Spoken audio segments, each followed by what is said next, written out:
Sebelum kita menjalankan aktivitas pada pagi hari ini, alangkah baiknya kita awali aktivitas kita dengan mendengarkan renungan pagi. Sebelum kita masuk pada firman Tuhan hari ini, mari kita satu dalam doa. Yalah Bapa yang bertata di dalam kerajaan surga, kami bersyukur dan berterima kasih karena Engkau, kami masih bisa bangun di pagi hari ini ya Bapa, dan kami masih bisa karena Engkau, kami masih bisa menghirup nafas segar pada pagi hari ini, dan kami bisa berkumpul dengan keluarga satu sama lain ya Bapa, tanpa kekurangan suatu apapun. Dan sekarang sebelum kami melanjutkan aktivitas kami ingin mendengarkan firman-Mu ya Bapa. Kiranya kami ingin mendapatkan pembelajaran pada hari ini lewat firman-Mu ya Bapa. Kami sudah berdoa dan mengucap syukur. Haleluya, amin. Firman Tuhan pada pagi hari ini itu terambil dari kitab Matius 5 ayatnya yang ke-14 sampai 16 yang berkata, "Kamu adalah terang dunia. Kota yang terletak di atas gunung tidak mungkin tersembunyi.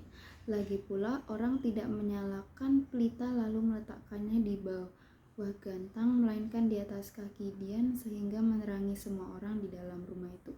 Demikianlah hendaknya terangmu bercahaya di depan orang, supaya mereka melihat perbuatanmu yang baik dan memuliakan Bapamu yang di surga."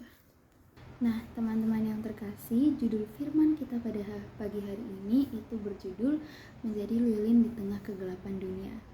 Nah, coba mari kita bayangkan, jika ada suatu ruangan gelap dan di ruangan gelap itu ternyata masih ada perubahan.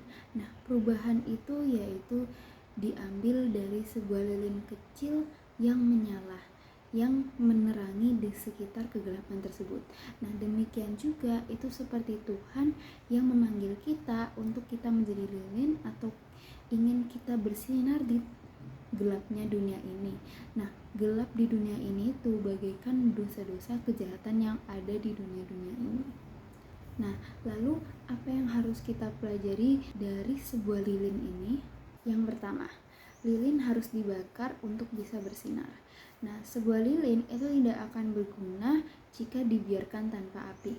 Maka dari itu, lilin itu harus rela untuk dibakar. Ini seperti kehidupan kita yang kita tuh juga harus rela dipakai oleh Tuhan. Meskipun itu berarti di saat kita dipakai itu kita harus menghadapi semua tantangan, semua kesulitan dan semua pencobaan, dan itu yang menimbulkan kita harus rela untuk meninggalkan sesuatu yang mungkin sesuatu kenyamanan kita sendiri.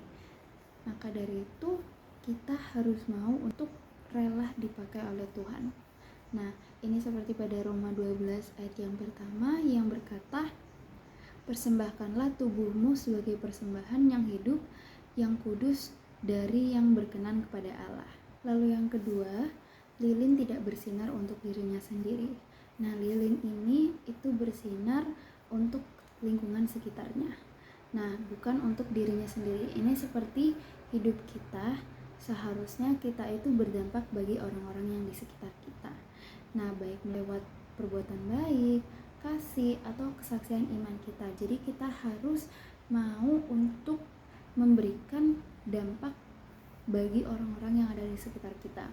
Seperti pada Efesus 5 ayat 8 yang berkata, "Dahulu kamu adalah kegelapan, tetapi sekarang kamu adalah terang di dalam Tuhan, sebab itu hiduplah sebagai anak-anak terang." Nah, lalu yang ketiga, semakin gelap, cahaya lilin semakin terlihat. Nah, itu yang berarti dalam ruangan yang terang benderang itu berarti cahaya lilin itu tidak nampak atau tidak terlihat. Namun dalam suatu kondisi gelap gulita itu justru lilin tersebut menjadi terlihat.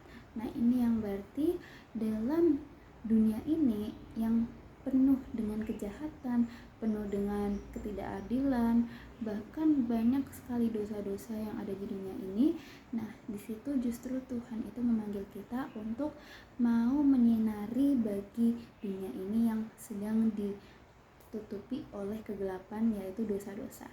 Nah, seperti yang dikatakan pada Filipi 2 ayat 15, "Supaya kamu tiada beraib dan tiada bernoda sebagai anak-anak Allah yang tidak bercelah di tengah-tengah angkatan yang bengkok hatinya dan yang sesat ini, sehingga kamu bercahaya di antara mereka seperti bintang-bintang di dunia. Yang keempat, lilin harus terus menyala meskipun ada angin. Nah, lilin itu kan pasti akan cepat mati jika ditiup angin. Maka dengan cara lilin itu agar tidak mati saat terkena angin, kita harus menjaga lilin itu dengan baik agar api yang ada dalam lilin itu tidak padam. Nah, ini seperti kita juga harus menghadapi sesuatu tantangan, kritik, atau pencobaan dalam hidup kita. Jadi ketika ada pencobaan, kita harus bisa menghadapi itu dengan baik. Kita harus punya solusi dalam setiap tantangan yang kita dapatkan. Nah, dan kita juga harus bisa bertahan dari pencobaan-pencobaan itu. Dalam 2 Korintus 4 ayat 8-9 itu juga berkata, dalam segala hal kami ditindas, namun tidak terjepit. Kami habis akal, namun tidak putus asa. Kami dianiaya, namun tidak ditinggalkan sendirian. Kami dihempaskan, namun tidak binasa. Lalu yang kelima, yang terakhir, lilin akan habis, tapi manfaatnya tidak sia-sia. Nah, lilin yang sudah dipakai itu pasti perlahan-perlahan ia akan meleleh, berkurang, menjadi kecil, dan akhirnya api yang ada di dalam lilin itu pun mati. Nah, ini yang seperti bahwa hidup kita ini hanya sementara. Namun sebelum kita pada ada akhir hidup kita harus bisa memberikan banyak manfaat dan banyak berkat bagi orang-orang yang ada di sekitar kita. Seperti lilin, ia meskipun habis tetapi manfaat dan berkatnya bagi orang yang di sekitarnya tidak pernah sia-sia. Ini seperti pada 2 Timotius 4 ayatnya yang ke-7 yang berkata, aku telah mengakhiri pertandingan yang baik, aku telah mencapai garis akhir, dan aku telah memelihara iman. Nah, teman-teman yang terkasih, kesimpulan dan pelajaran yang bisa kita dapat dari firman Tuhan hari ini yaitu Tuhan itu memanggil kita untuk menjadi terang dunia, seperti lilin yang menyala di dalam kegelapan. Yang ini berarti kita itu harus, yang pertama, rela dipakai dan dibentuk oleh Tuhan. Lalu yang kedua, hidup kita itu tidak untuk hanya diri kita sendiri, namun kita harus bisa menjadi dampak bagi orang lain. Lalu yang ketiga, tetap bersinar meskipun kita menghadapi banyak cobaan.